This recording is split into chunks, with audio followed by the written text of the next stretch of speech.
And in his right hand, hallelujah, God is here. And that's what matters. We are here because of him, not because of anybody. Fellowship within ourselves, fraternizing among ourselves is secondary. Because really, we can do that anywhere else. We can go to the movies, we can meet in our house, we can meet at our job, we can meet any other place. But when we come into God's presence, he is primary. And that is all that he desires from us. That we just focus on how God is a jealous God. We need to understand. He does not want divided attention. You cannot touch the heart of God when your attention is divided.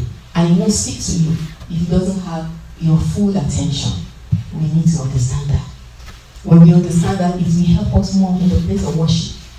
And when we come to wait before him. Our God is good. Our God is good. Praise the Lord. Hallelujah. I want to welcome our friends that is watching via Facebook this morning. I welcome everybody. God is here. And God have a message for us. We just go into it right away. When we continue on our topic, we've been on this for 8 weeks now. This is number 8. Understanding kingdom authority. And if we keep talking about this over and over and over again, it's not a waste of time. Because if you understand this, then you can be who you are supposed to be. Then you can fulfill your destiny. Then all can be well with you. Then you can be a partaker of the divine nature, just as God has ordained it. And I want to believe that we have understanding, we have revelation. The reason why God keep hammering this topic will be fulfilled in the name of Jesus. Amen. And in every life. In Jesus' name. Amen. Even in every life that stumbled on this teaching on YouTube, their life will not remain the same again in the name of Jesus. Amen. So last week we started to link this to the weapon of our warfare. And we went a little bit, we will continue today. But we need to understand that the word of God is our weapon. The word of God is our weapon. So when we see ourselves losing the battle of life, let us re-examine our weapon. Are we carrying a weapon? Or, if you really carry it, do you know how to use it? 3, are you using it because we have been equipped? And we need to understand how to work it. And we will in the name of Jesus. Amen. So the word of God can never fail. It can never fail. So it's a weaponry that can never fail. So why are we failing? Why? So do we now want to say that the word of God is not powerful? No. Something is wrong on our side. And God wants us to fix it. And that's why the Holy Spirit is teaching us. And when we understand what the Holy Spirit is passing across in the name of Jesus. Amen. Psalm 18 verse 30.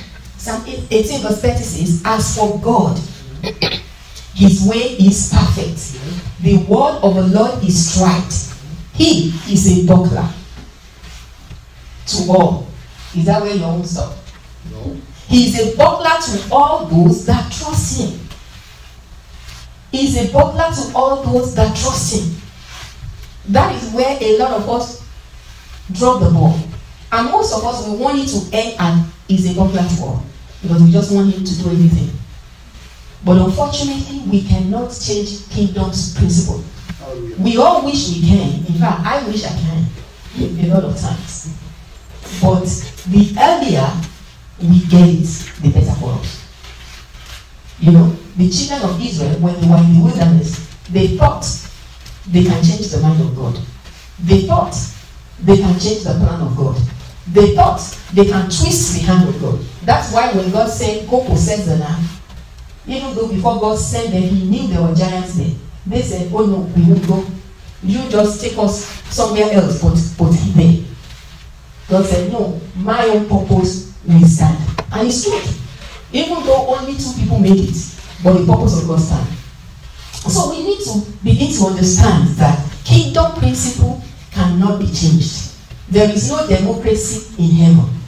God does not sit around the table and ask us for our own opinion. Because we were not there when he created the world. We were not there when he decided to create us. And when he was thinking about it and he chose to do it, he only took counsel within himself.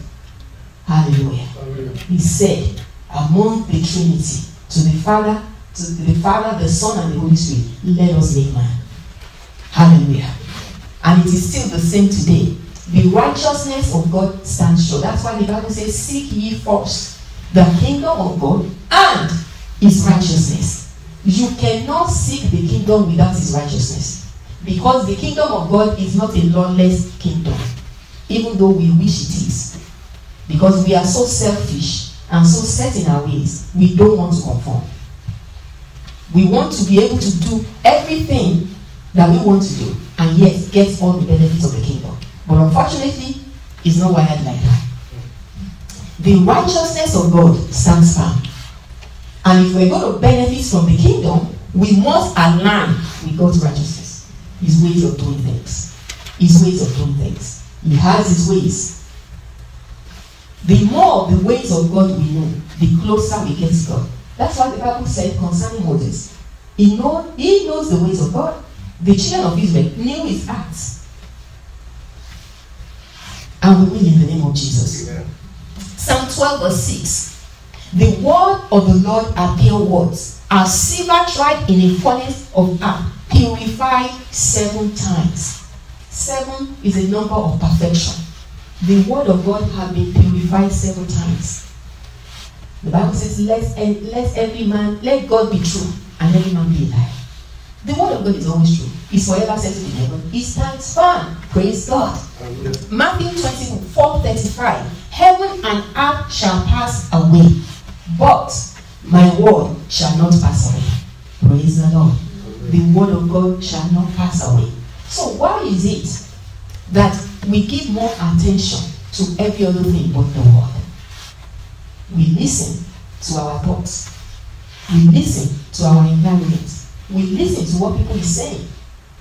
And it affects us because we react to all these things. As we hear them, as we see them, as we feel them, we react to it. But when the word of God comes to us, there's no reaction from us. There's no reaction. Because our reaction to the word of God is what will make the word to work for us. Because you cannot receive the word and not react. I mean, the same thing like when people gossip about you. If they gossip about you and you don't receive their gossip, there's no reaction from you. But when you receive it, you won't be able to control yourself. Because you want to react so bad. In fact, you want to do some things that you know is unholy. So the same thing, when we see ourselves passive about the word of God, you have not received it. That is the truth. And the faster we get it, the faster we get out of the ruts that we are in. Praise the Lord. Amen. And we will get it in Jesus' name. Psalm 119 verse 89. Forever, O Lord, thy word is settled in heaven. What does that mean? The word stands firm. It stands firm. It continues forever. It lasts forever. Praise the Lord. Look, if we only believe that, we will always be on the side of the word of God. Because our adverse situation may not last forever. It may. It may if we live in unbelief. Because the children of Israel died in the wilderness of unbelief. But not all of them though. 2 did not. Because they received the word of God. The word of God outlasts everything. Hallelujah. So if we want that in our life, let's decamp. Let's remove ourselves from ourselves. You understand what I'm saying? Remove your spirit man from your thoughts. Remove your spirit man from your flesh. Remove your spirit man from what is going on around you, what your senses is telling you. And then you speak to them. Say, okay, now, all of you, listen to what the word of God says. And I'm teaching you the practicality right now, because that's what is going to make them to subdue to the word of God. And you keep telling them until they do. And they will, if you don't stop telling them. Praise the Lord. Hallelujah. Praise God. Hallelujah. So the word of God is the weapon that we have to destroy the stronghold or the fortress of the enemy. Whether in our life or in circumstances and situations around us. When I talk about being in our life, I'm saying in your mind. You know, a lot of us, we carry the devil's fortress around. We live with it. Because unfortunately we have given him room. Bible says give no room to the devil. But we give him room. Not only do we give him room, we give him time to work. And while we were sleeping or complaining or giving power to them through our negative confession, they are busy building fortresses. And when those fortresses have been built, they guard it like a hawk. Because that's what they use to control us. But the good news is this: we have something that can destroy fortresses like that. Praise the Lord. The Bible says the weapon of our warfare is not man-made. It's giving power by God to the destruction of fortresses. Praise the Lord. Hallelujah. And that power is in the word. Jeremiah 23:29. The Bible says, "Is not my word like as a fire, saith the Lord, and like a hammer that breaketh the rock in pieces?" The word of God is a bulldozer. The word of God is fire. I don't know anything that can stand before fire and still remain when the fire is done. Hallelujah. When the fire is done doing his work, the fortress is reduced to ashes. But that fire will work when we put the word of God in our mouth and we say it to that situation until that situation is extinct. Amen. Praise the Lord. Hallelujah. But the catch there is this: when we have not received the word and believed the word, we don't have confidence to speak to those situations. Because the voice of those situations are so loud. They are too loud. We can't even hear the word. We can't hear the word. Because we're so consumed in what that thing is telling us. But the situation is going to change today. In the name of Jesus. You know, when Jesus Christ walked to the fig tree, when he was hungry, and he went to the fig tree spoke to Jesus. Because Jesus was hungry. He wanted to eat something. And the fig tree said, "Okay, you know what? Today, there's no food for you." Jesus said, "Oh, really? Really? You don't speak to me, I speak to you." Hallelujah. And he said, "No one will ever eat food from you again. From now." And as soon as he said it, he continued on his journey as if nothing happened. And the disciples didn't even, at that time, they weren't paying attention. Because they had him curse the fig tree. And they didn't even ask him, "Why did you curse the fig tree? What's going on?" They didn't ask him. Because they didn't take him serious. They thought he was just talking. Look, the word of God is not just talk. It's only just talk to us when we have not received it and when we have not believed it.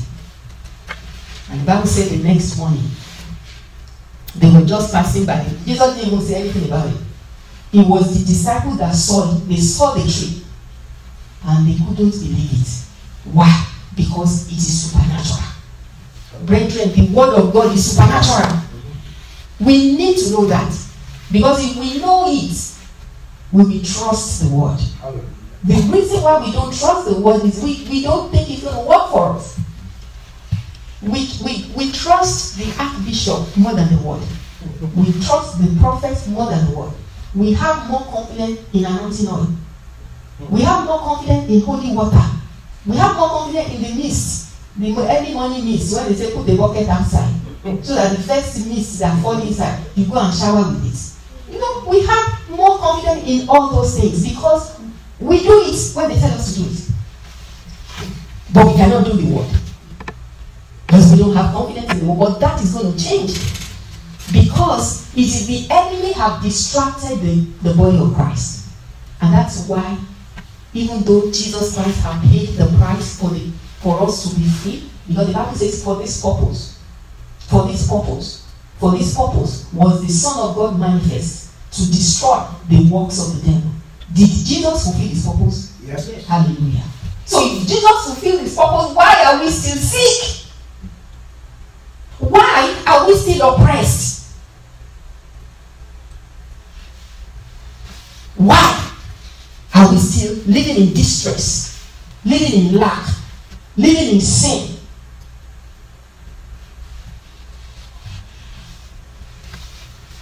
Why? Because we refuse the word of God. We want every other thing but the word. And we have our reasons. There is always reasons. Always. But every other thing we want to do, we always do it. Whatever we want to do, we find a way of doing it. Have you ever seen some people that say, you know what, my schedule is so tight, there is no way anything can be added onto it. Let next week come and their job calls them that they need to take up more responsibility. Guess what?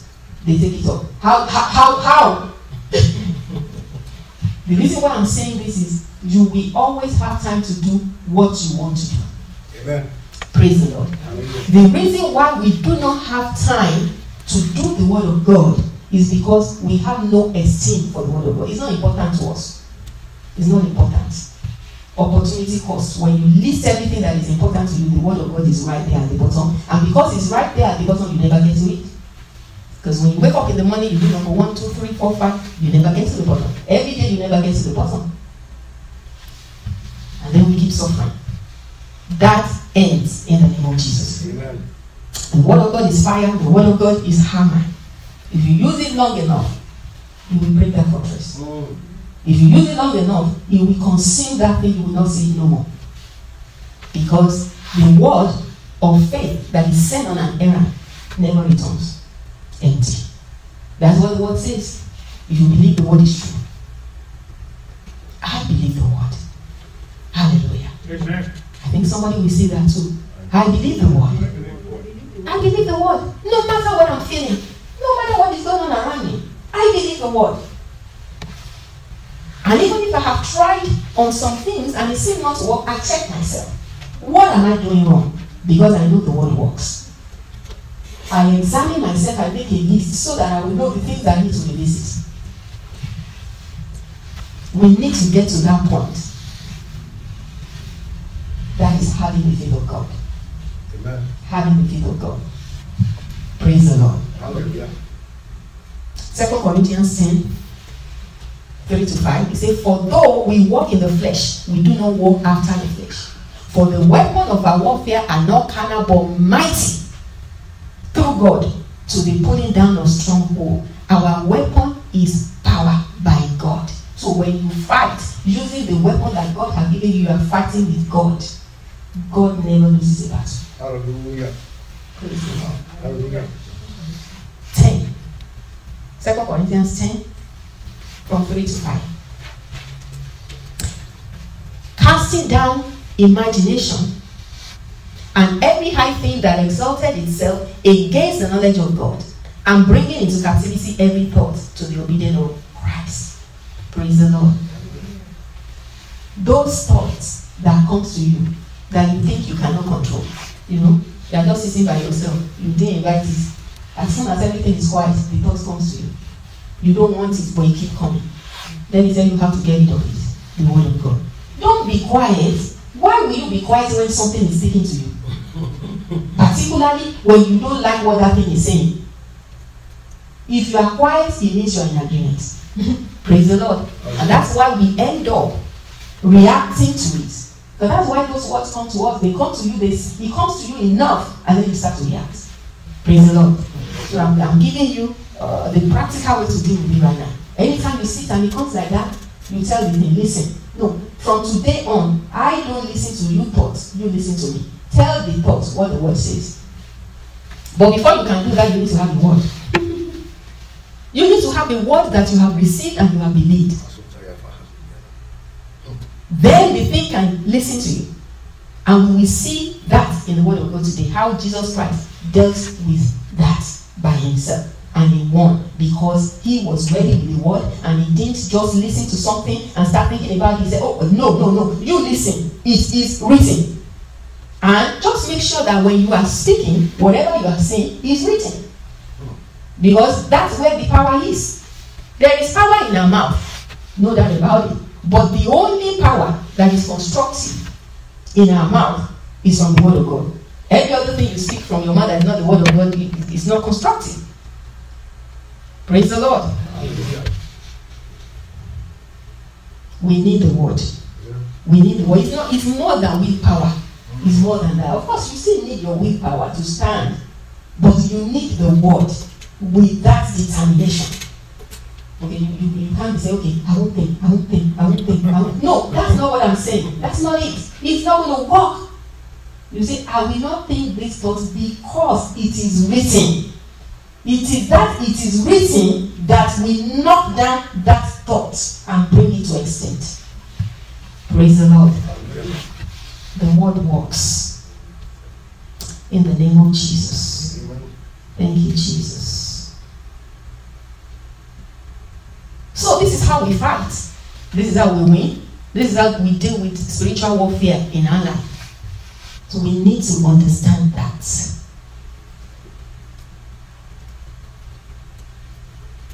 Thank you, Jesus.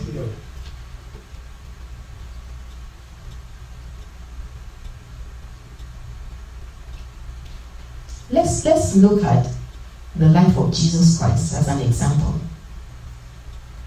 How he went about doing spiritual warfare. Luke chapter 4.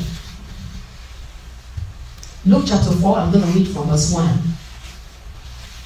The Bible says, and Jesus, being full of the Holy Ghost, returned from Jordan and was led by the Spirit into the wilderness, being 40 days tempted of the devil. Underline that.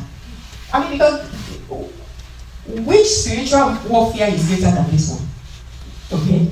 The devil brought it to him by himself. So the Bible says that 40 days he was tempted of the devil, and in those days he did not eat nothing. He did not eat nothing, and when they were ended, he afterward hungered. And the devil said unto him, if thou be the Son of God, command this stone that it may be made bread. Why did Jesus say, I will not command this stone, I will not command this stone, I will not command this stone, I will not command this stone? He didn't do that. Because sometimes that's what we do, and it doesn't work for us. And when it doesn't work, we wonder why. Because it's not the word of God.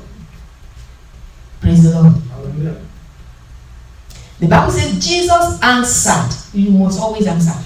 You must always answer the thoughts that is coming to you.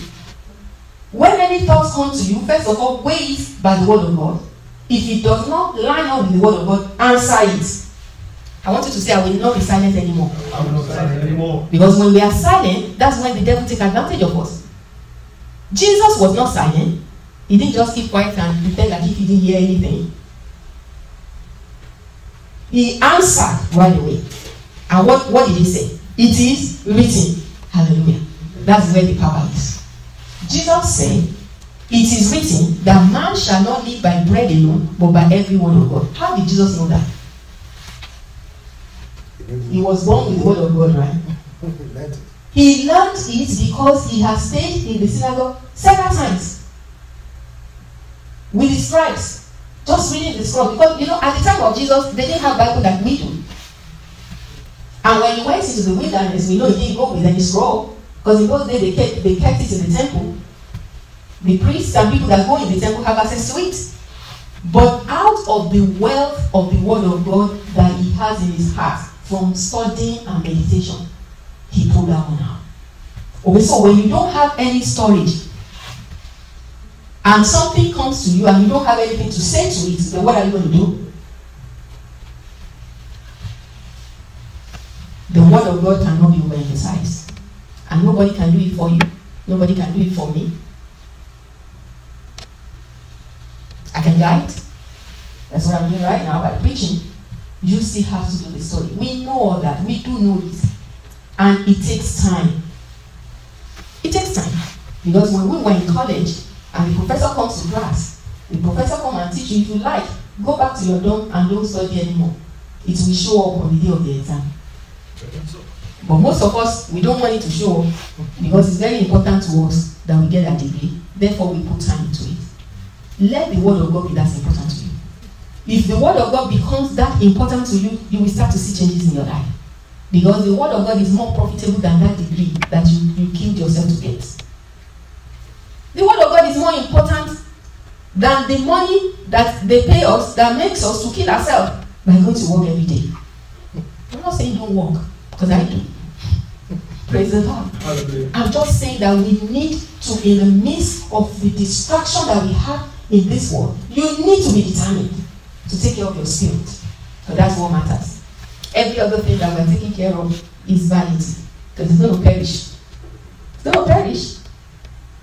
You build muscle, you go to the gym, you do everything. So when you are dead, what happens to those muscles? They disintegrate.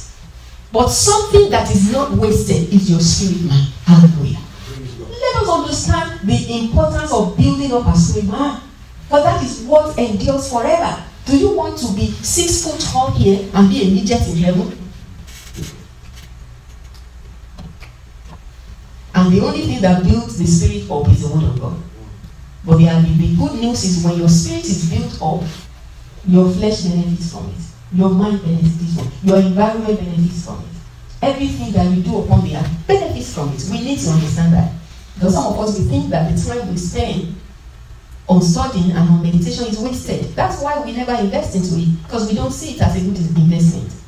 But I'm telling you here today that there is no investment that is as profitable as you spending time with the word of God. No.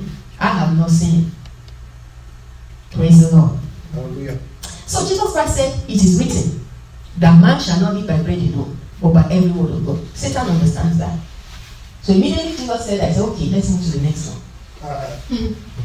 Praise the Lord. Hallelujah. So the devil took him up into a high mountain, showed unto him all the kingdom of the world in a moment of time. And the devil said unto him, all this power will I give thee, and the glory of them, for that is delivered unto me, and to whosoever I will I give it. If thou therefore will worship me, all shall be thine.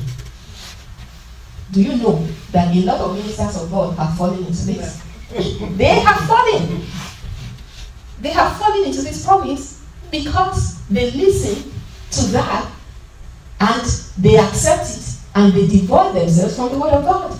The word of God doesn't mean anything to them. They have not esteemed the word of God and they lost the battle of life. But that is not a portion in Jesus' name. Amen. Believers keep falling into sin over and over and over again. Because of this. Because if you know what sin you have been delivered from, all you need to do is store that word in you. And when the temptation comes, don't be quiet. Reply and tell that temptation. Listen to what the word says.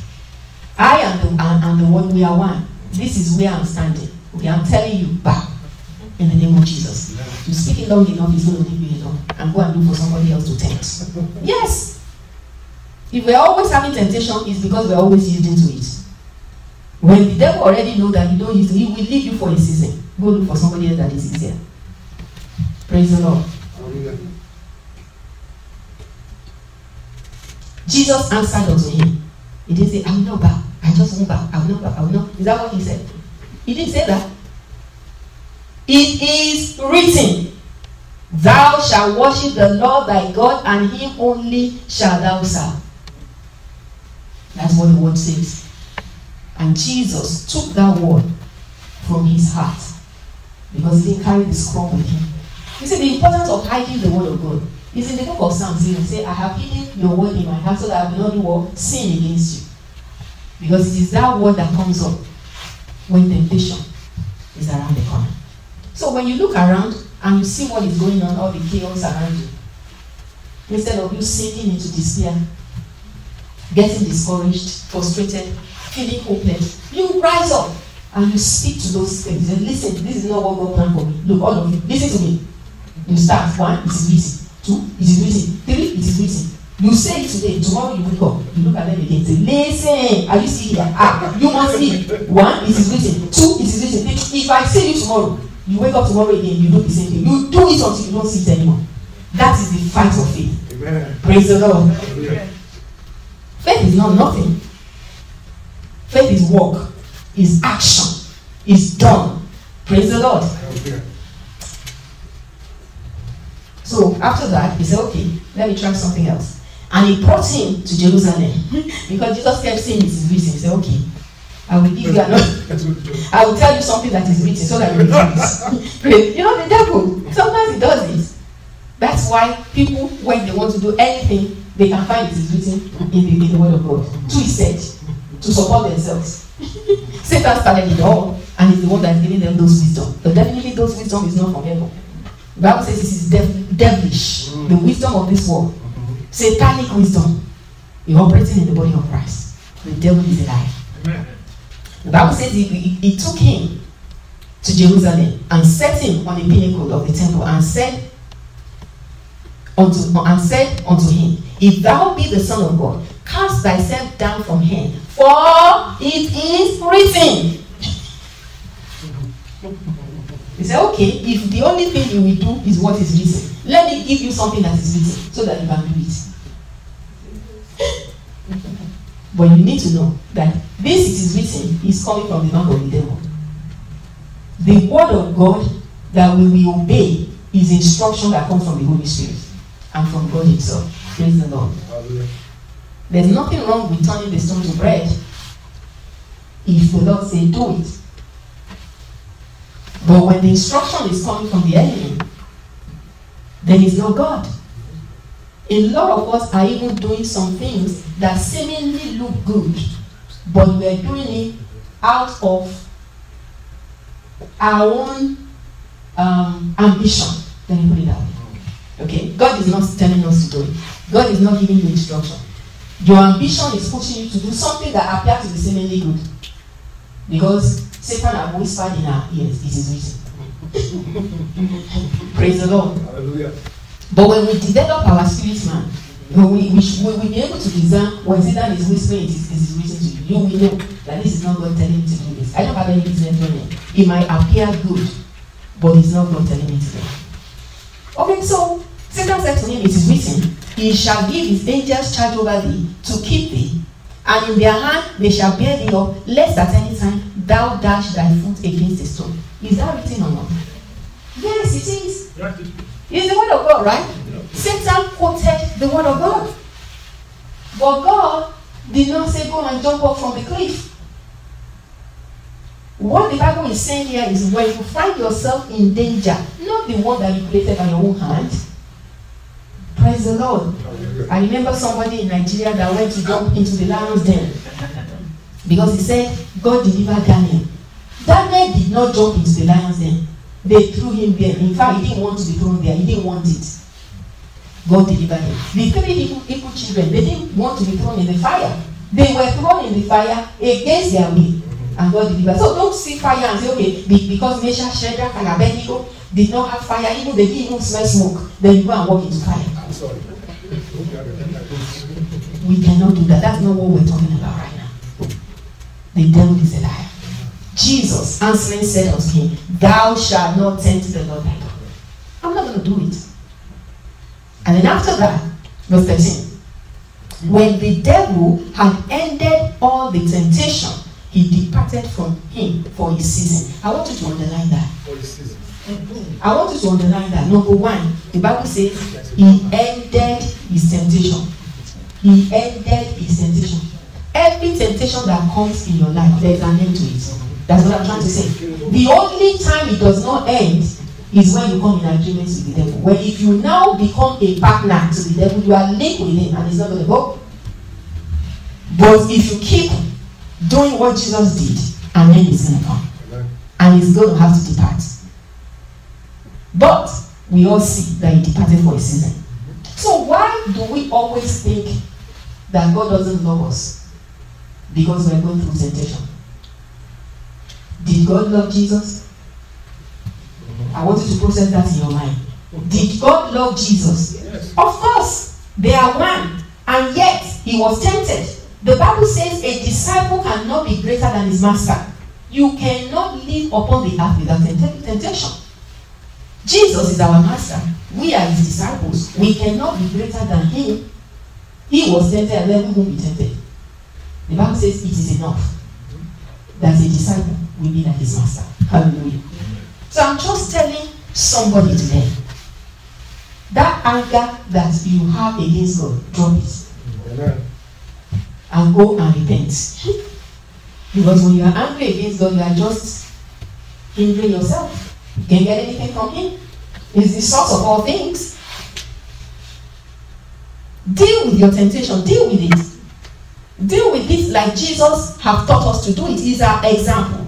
The reason why this was written for us is so that we know how to deal with temptation. We are not helpless when we're going through temptation. But you cannot be quiet.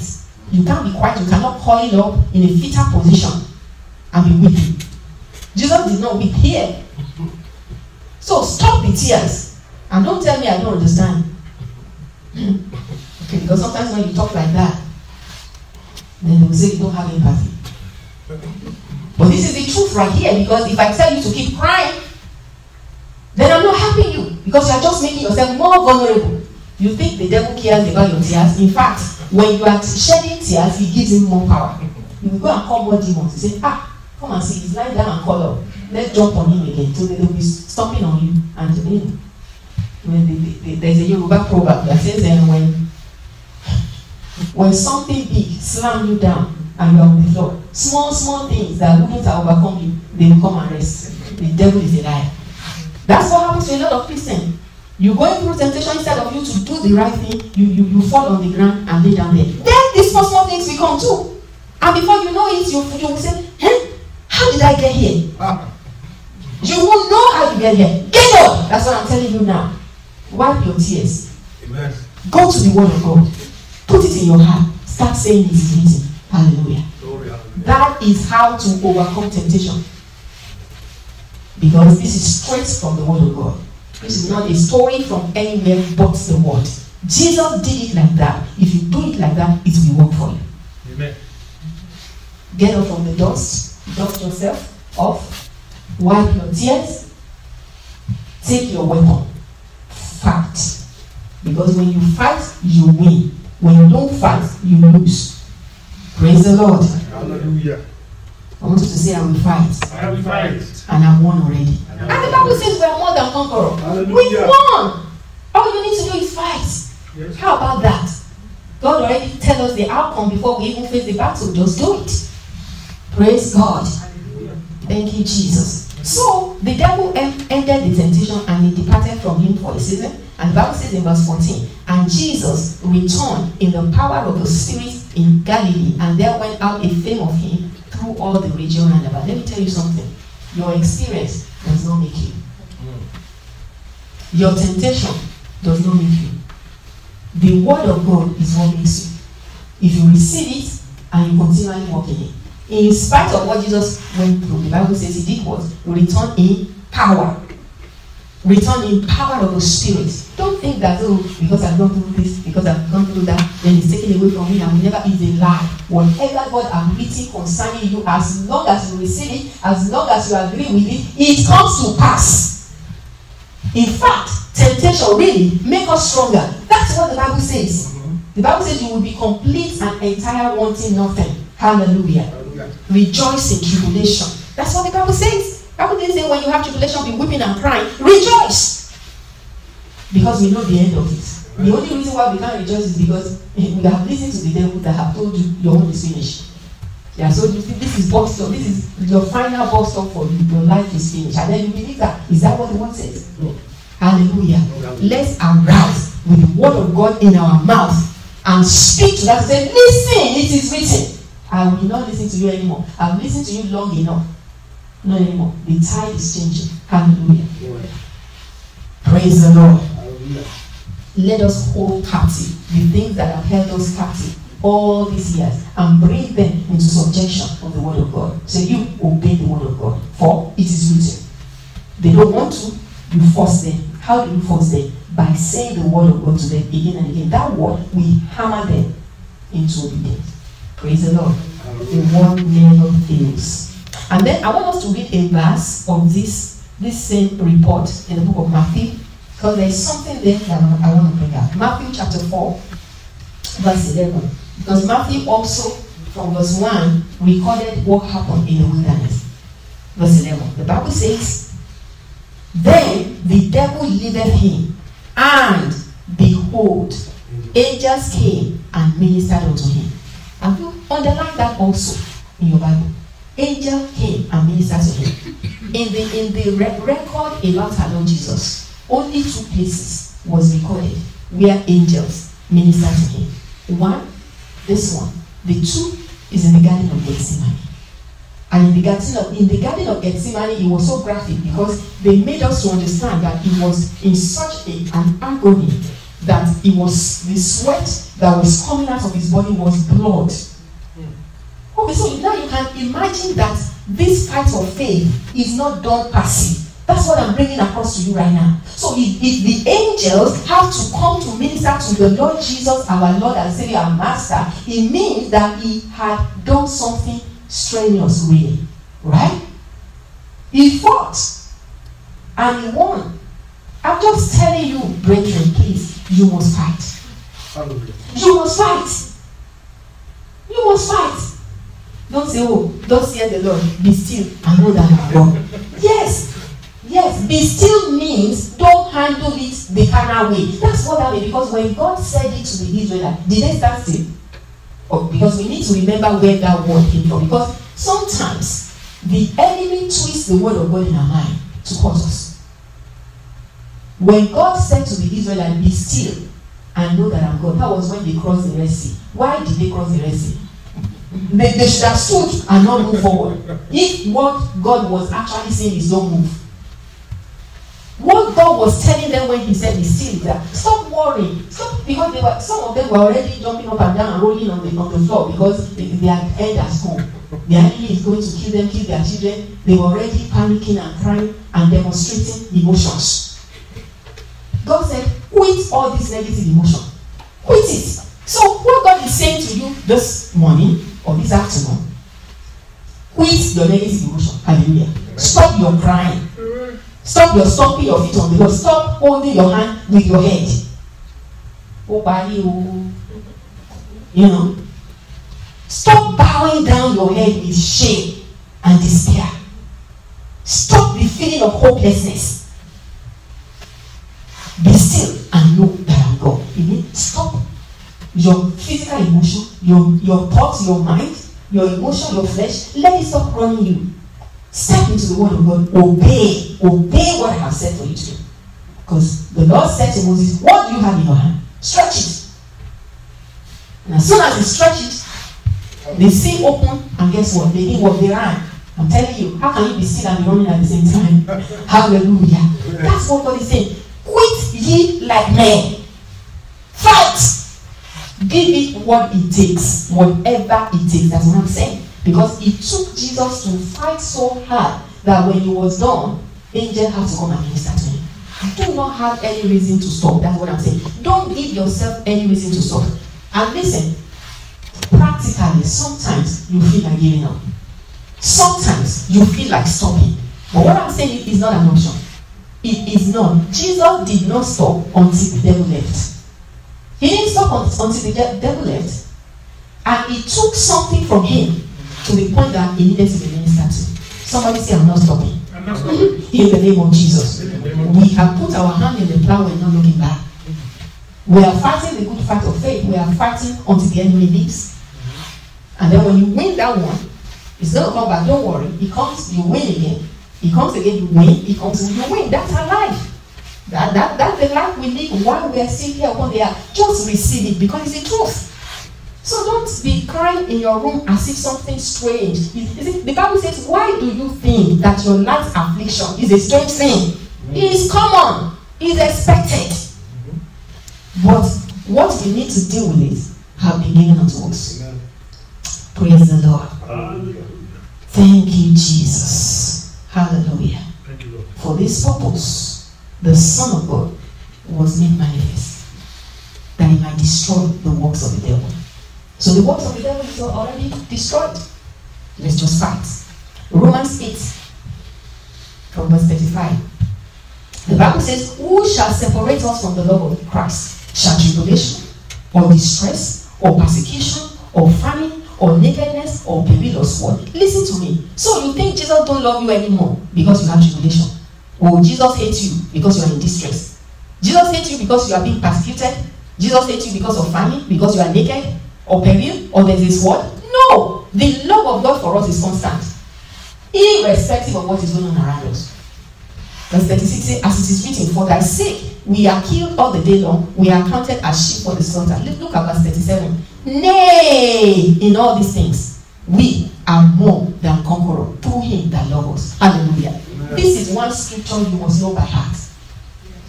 So when the devil comes and starts taunting you, because he does that, the devil will come and say, hey, look at you, hey, hey. You spent all your life serving God, and what of Jesus? Is it not finished now? Look at your reward. And then you'll be crying. And why did God do my own like this? Even that person, you'll be mentioning him. That person that doesn't even care about you, you took care of them. That person that doesn't even do this, you took care of them. Only me. This is my word. The devil is a liar. Because the Bible says God is a rewarder of they that diligently seek him. If you are a seeker of the Lord, God will reward you good. So don't think that because you have tribulation now, or because you have some adverse situation now, God has dealt you with the left hand. No! You just fight. Hallelujah. Hallelujah. Amen. Fight the good fight of faith, because your reward is coming. Don't let the enemy steal your reward. He does that so that he will steal your reward, so that you will be in unbelief. Rise up. The Bible says nay. So when the devil starts taunting you, just give him the scripture. Nay, in all these things, I am more than conqueror.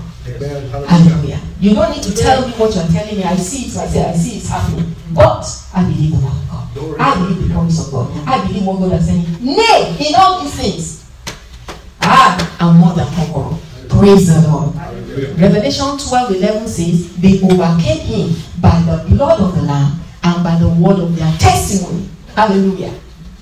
We are overcomers. We are overcomers. Let the earth be removed. Let the mountain be cast into the sea. Let the sea roll. Let everything turn upside down. Our God is God. He sits in the heaven. He's done that which pleases him. And we know that the thoughts that he has for us is that which is good, not of evil, to give us a future and a hope. Every good and perfect gift comes from the Father from above, in whom there is no variableness or shadow that is due to change. I believe in the recompense of the reward. Yes. Somebody join me in believing. Hallelujah. There is a recompense of reward. The Bible says Moses trusted in the recompense of the reward. Because of that, he left the palace. Yes. He left the good things of Egypt, went to the wilderness. Yes. And he had to be at the backside of the desert for years and years and years. People think he was forgotten. People think that the plan of God for his life can never be realized anymore. In fact, he himself had given up. He was old already. God never forgets.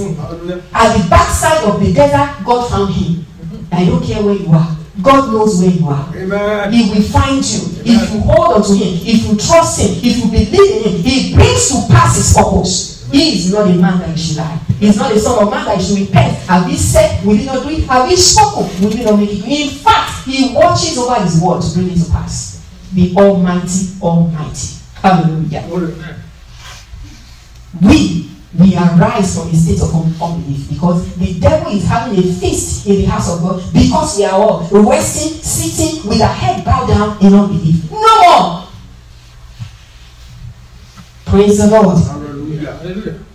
Mark 11, verse 22. Jesus answering said unto him, have faith in God. That's it.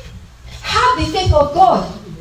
For verily, Mark 11 from 22. For verily, which means surely, I say unto you, whosoever shall say unto this mountain, be thou removed, and be thou cast into the sea, and shall not doubt in his heart, but shall believe that those things which he said shall come to pass, he shall have whatsoever he saith. Therefore, I say unto you, what things soever ye desire when you pray, believe that ye receive them, and ye shall have them. Why did the Bible put it in this order? Before you pray, please. Before you pray, have you received the word? Do you have a word that you believe that you want to say? If so, don't waste your time. Because the more we do that, the more we get into unbelief, because we get disappointed over and over and over again, and the fault is not with God. How can you receive what you don't believe? Let us spend time meditating on the word of God until we receive it. Because it's coming from your mouth doesn't mean that it's going to be effective. It has to be believed in your heart first. When it's believed in your heart and you speak it in your mouth, then it brings to pass what you want. So if you know that you are full of doubt, deal with that first. And the only thing that can deal with doubt is the word of God. Faith comes by hearing. Hearing the word of God. Partner with the word of God. Make up your mind that the word of God is good enough for you. Do like the centurion. Whatever you find in the word of God, you believe it. If something is white and the word tells you it's black, just resolve, as far as you are concerned, it's black. Let everyone around you be saying that it's white. Stand alone. Believe. You cannot not be able to stand alone believing and call yourself a man of faith. Abraham, our father, stood alone believing. The neighbor made jest of him. He made jest of Sarah, father of all nations. Ha ha ha ha ha. Even we that have 20 children, we are not calling ourselves fathers of all nations. You don't have one. They say, they will go and talk about him. They say, his head have turned, He's mad and crazy. He wasn't mad. He received the word of God. He believed the word of God. He stood by the word of God. He was on God's side. You cannot be on God's side and God will not pull through for you. Praise the Lord. Hallelujah. And don't worry when the enemy comes to you and say, "No, you will be the first one and be disappointed." He tells everybody that, so don't worry. He's a liar. Yes. Just know him like that. Just make sure you respond to it. Tell him that stop, listen to me. It is written. They that put their trust in the Lord will not be what? Disappointed. They will not be put to shame. I will not be put to shame. Why? Because the word says so. Yes. The word says so, and I stand on it. Praise the Lord. This is practical. We do it in the name of Jesus. Luke chapter 17, verse 6. And the Lord said, if ye had faith as a grain of mustard seed, ye might say unto this sycamore tree, be thou plucked up by the roots, and be thou planted in the sea, and it shall obey you. Hallelujah. Why did the Bible just say, you will say to the sycamore tree? Because that's what we want, right? You want you to just say and it will happen. There is an if. If you had faith, and you don't need a big faith. When I read about the temptation of Jesus Christ, I'm like, Jesus didn't even quote 3 scriptures for his temptation. One per temptation. God has made it easy for us. And because if not, some of us that we think they are not smart, we will be struggling, right? Because some people have seen them, they mount the pulpit, they quote the old scripture, and then you'll be looking at them. That is, I'm not saying it's not good for you to be able to do that, but that doesn't mean you have faith. Because the logos is different from the Rhema. Hallelujah. It is the word that you have received in your heart without doubt that is the Rhema. Because you know it will work. You are not just quoting it. You know. There were some words that Jesus knew. Just one. When it comes to that kind of word and you are fighting, you only need one. As long as you have received it and you know that one is enough to do the job. Praise the Lord. That's why Jesus Christ said, if you have faith as a grain of a mustard seed, small seed, tiny, you can barely see it. That's what you need. It's not difficult. Just receive the word the way it is. If the only word you know about healing is by the stripe of Jesus, I am healed. It's enough for you. It's enough to heal you. I don't care the name that I've been given to that disease. Hallelujah. Jesus is the name above all names. At the name of Jesus, every knee bow. And please don't come to me and tell me this person stood on the word of God. He died. That person stood on and died. And that person, I don't want to hear. Because when it comes to faith, it's between you and God. Amen. Praise God. Hallelujah. It's between you and God. By the time you start listening to all those things, you don't have faith anymore. because you are esteeming all those stories over the word of God. The Bible says, if you believe, all things are possible to them that believe. I stand by that. And if you have the possibility, you have not believed, including myself. Praise God. People don't want to hear that. They get angry. And you are not telling me I don't have it. I know I have it. What do you know? I know I have it. I'm not about to argue with anybody. I believe in the word of God. The Bible says all things are possible for them that believe. If I have some impossibility in my own life, it's because I don't believe. Hallelujah. Praise the Lord. Let's just be real. Except if we want to say that the word of God is not true. But if the word of God is true and there's a problem, let's look at ourselves. Then we can get help. A lot of us, we can't get help because we're so proud. We go to God and say, okay, God, you said we do this. You did this. I believe you. I prayed. I fasted. I did it. I did that. And then God will just be looking at you. Because what you are telling God is that, God, you have failed. I am true and you are wrong. Is that possible? No. Okay, so when you are having issue and you think that you have believed, look at the father of that boy that had the problem with the devil. And Jesus Christ said, if you believe all things are possible to them that. What did he do? He said, what did he say? He said, I believe, help my own belief. Help my own belief. What he's trying to say is, I want to believe. But obviously from what you said, I have not believed. Help me. Help me. Because if it is not the way the word of God has said it, then something is wrong from our end. Let's receive help. And this is the help that God is offering us. Part of it is from today. We will not lay down and take any blow from the enemy anymore. We will not call up in fetal position, weeping and crying, because the suffering of our Lord Jesus will not be in vain. Amen. He fought. He fought ruthlessly. He did not look at himself. He fought when he didn't have any strength anymore. That was why angels had to come and minister to him. He fought like, he was ready to die fighting. He did that, and in the wilderness, he did it in the Garden of Gethsemane, just so that we can be free. So why should he pay all that price? And we sit here suffering. Enough is enough. We will tell the devil no more. Jesus has done it for me. All I need to do is come in agreement with him and believe. Is that too much? God is not even saying I should go to the cross. But guess what? If I have to go to the cross, I will. We must get there in our Christian life. That the Bible says, they love not their life unto the dead. That is victory.